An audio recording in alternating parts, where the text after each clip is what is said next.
Well, I'm not a lawyer, but I know my rights, and so should everyone else. I think people do, but I think they pretend when something happens where they can sort of take advantage of it. They forget their rights as an individual and don't project those rights onto somebody else. So, about midnight last night, I saw a video that came out of Manchester Airport of a copper who'd obviously lost his bottle.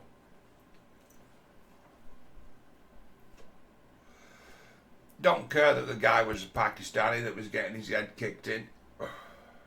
It doesn't matter, it shouldn't matter, it shouldn't matter to you either. And that excuse the police came out with is to say there'd been some kind of previous fracas. That's not even relevant. So you're making an excuse for that, which then becomes a reflection of how the police behave. They're not to be trusted, they're not to be believed. They're like a wing of the council, a wing of the government.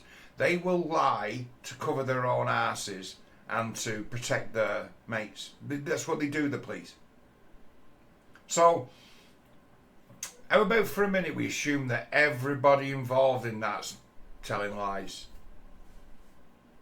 Let's say those Pakistani guys who got roughed up off the police, let's say they were guilty and telling lies. And let's assume that it's not the full story from the police either, because they tend to close ranks and tell lies. So let's assume everyone's lying. When's it right for a policeman to kick a man in the face and stamp on his head while he's being tased? Open question. When's that right? And where does anyone get off saying, well, he's from Rochdale, my grooming gangs. Well, he's a Pakistani Muslim. My trouble in Leeds last week. If only the police had done that last week in Leeds. It's like, are you for real? You don't see that guy's actually a British citizen who's got rights. There's a thing that's said very often, isn't there, to people who get themselves into trouble with the police. Don't try and turn the pavement into a courtroom. Don't try and argue it out like you're a lawyer. Get arrested, get charged, and deal with it in court. You'll probably get off. If they've got no evidence against you, you're going to get away with it. You're going to walk away. I don't care what it is. Don't care whether you're innocent or you're guilty. You don't do justice on the pavement. But the police do, don't they? The police did. So that statement that came out from GMP is what has inflamed it. They made an excuse for it. It's like there's no excuse you can make. You've got a code of conduct. You're police officers. You're armed police officers. You should have a little bit of discipline about the way you operate. You should be able to show a little bit of restraint, because that was no big deal, really.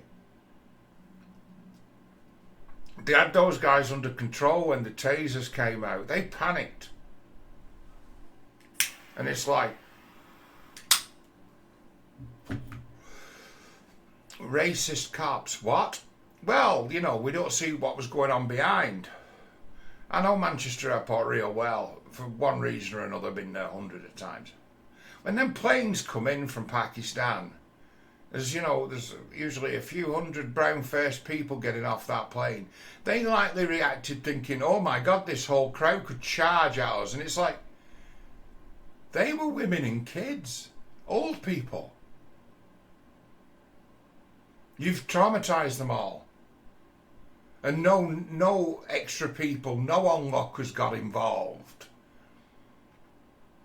And if something had happened to one of your colleagues, it shouldn't actually affect you, because you're a police officer. You should arrest the guy, restrain him, charge him, and sort it out in court. That's your job. It's not a copper's job to take retribution out on a suspect on the floor, is it?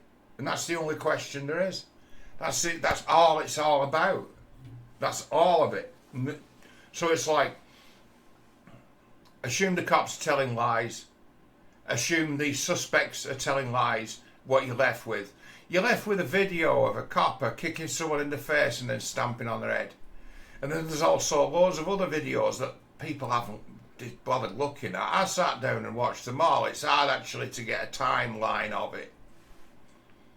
But the way those Pakistani lads were alarmed, or sort of alarmed to be getting arrested, it has the smell to me of, well, they weren't expecting this.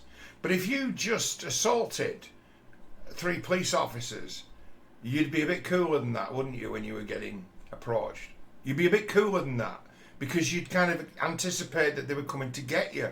It's like, I didn't pick that up. They were alarmed. They were surprised. You wouldn't be surprised if you just had a fight with 3 police women. So I don't even see how that's relevant. But the police have made it relevant because they've used it as an excuse. So they've opened a can of worms. And then when it's the statement from the police force that's triggered a protest. It's the statement from the police. So what's happened? A crowd of a few hundred have turned up to Rochdale Police Station. Do you know something you don't know about Rochdale Police Station?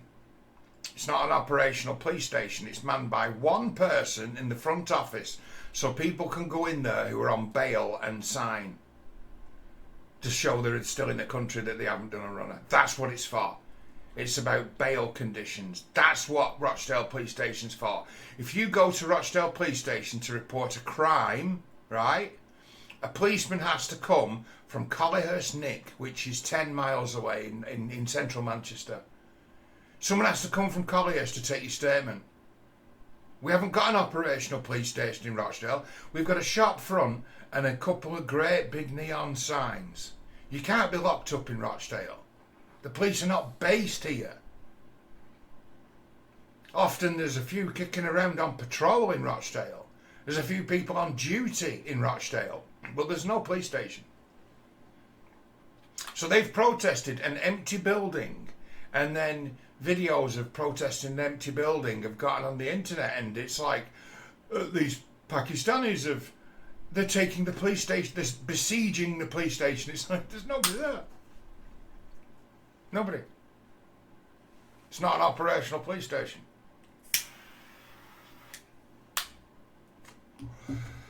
Still use the car park. The garage under the car park that does service and repair on the vehicles. That's probably still there. But that's it. The court building next to the police station, which is where the crowd had gathered. There used to be a court next to the police station. Once upon a time, in Rochdale, you could get nicked at night for being drunk and disorderly and foolish, and be in front of the magistrate the next morning, and the court was right next door. Rochdale's Magistrate Court is the same building as the police station, but that don't exist now anyway.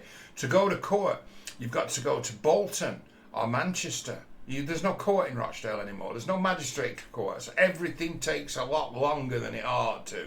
If they decide to arrest you, they put you in the back of a van and they drive you all the way to Manchester to process you. That's what Rochdale is. But the word gets around real quick, gets framed a certain way, so it appears to be something that it's not, right? I put it to you that those people who turned out to protest last night had every reason to turn out and protest. Why? Well, the police are a law unto themselves. Usually they don't get caught on camera doing what they're doing. And they're non-existent mostly. For the kind of things that go on in this town, the police are more or less non-existent. Yesterday they picked up like 4 local thieves, and they're calling it Operation, Storm. And they've actually just done some basic police work, picked up some local burglars, thieves.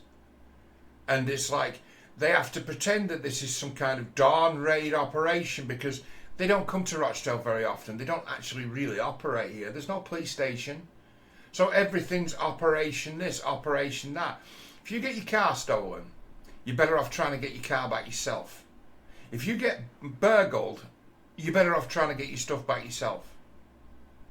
You're better off, you have to get the police to do anything, you have to turn up with an open and shut case as if you were putting in some insurance claim. The police don't operate in Rochdale. You get in contact with the police and it's not something that's life-threatening. If you're being murdered, if you're bleeding out, they'll turn up. If your car's upside down on its roof, they'll turn up because, hey, we wouldn't want to stop the flow of traffic, would we? But other than that, you go to them with suspicions or you see patterns of behaviour that this looks iffy, this seems iffy, this is a minor crime, but there's a lot of it. They're not interested.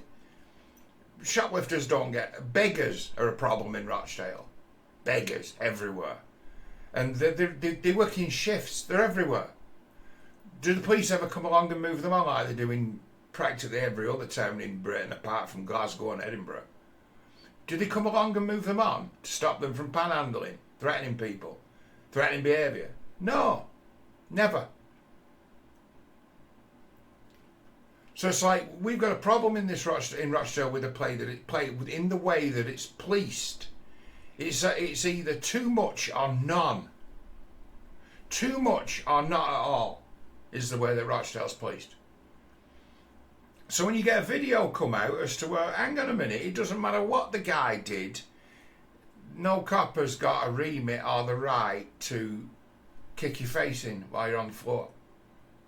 So nothing else is relevant. It's an attack on the rights of the individual. It's not about Pakistanis, Muslims. It's not about retribution for grooming gang scandals. Well, no one's interested in that at the moment because that goes on all the time. They're only interested in it when the perpetrators' names are Imran and Abdul and you know, that's all they're bothered about. That goes on all the time. I've been saying it for years. It's like, you know, child abuse in this town is endemic, but nobody seems to be interested when the names are not like Pakistani names. So there's nothing like that goes on. We're still talking about things that happened in 2009 and saying, grooming gangs. And it's like, well, it goes on all the time. It's going on right now somewhere in this town. You've got some, you know, you've got some poor, drug-addicted, vulnerable, dangerous idiot who's being passed around right now in Rochdale. It's going on right now and no one cares about it. They always look to 2009, 2010. So you've got an endemic problem with child sexual exploitation in Rochdale, an endemic problem, but they call it something different. And if it's not expedient politically, it's never ever acted upon because it's a matter of how do you prosecute it? It's not that easy. So many people out there have got the wrong idea about what this place is. They've got the wrong idea. This place is far worse than they think it is. Far worse. They've got the wrong idea, and it's a matter of things get ignored around here. Ignored. And those who run the mouth about it, they get ostracised. Oh, well, maybe you're talking about it because you're the one who's doing it. People do that. They talk like that.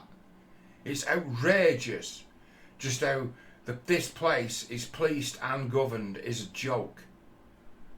So when one of their own gets his face kicked by the police at the airport and it's a matter of, oh, now do you get what we're on about? Now do you get what we're talking about? Now do you understand the way that this place is policed is a serious, serious problem?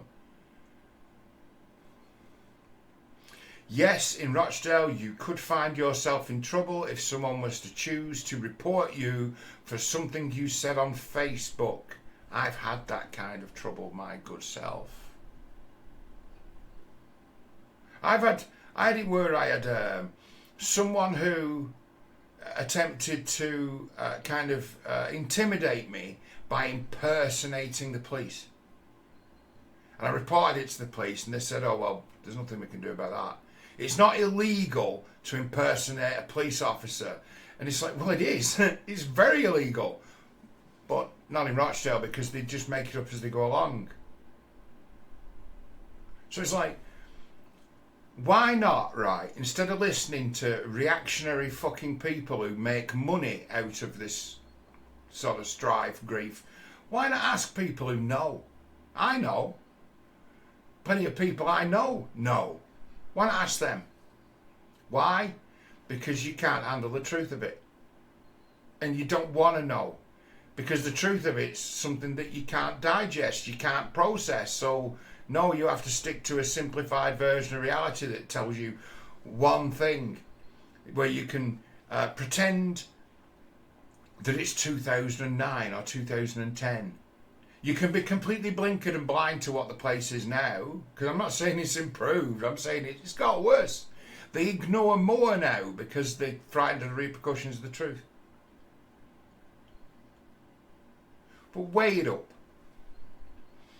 Since when, no matter what you did, have the police got the right to have you on the ground, restrained, and kick you in the face and stamp on your head? What gives them the right to do that? That is assault, even if a policeman does it. It's a serious assault.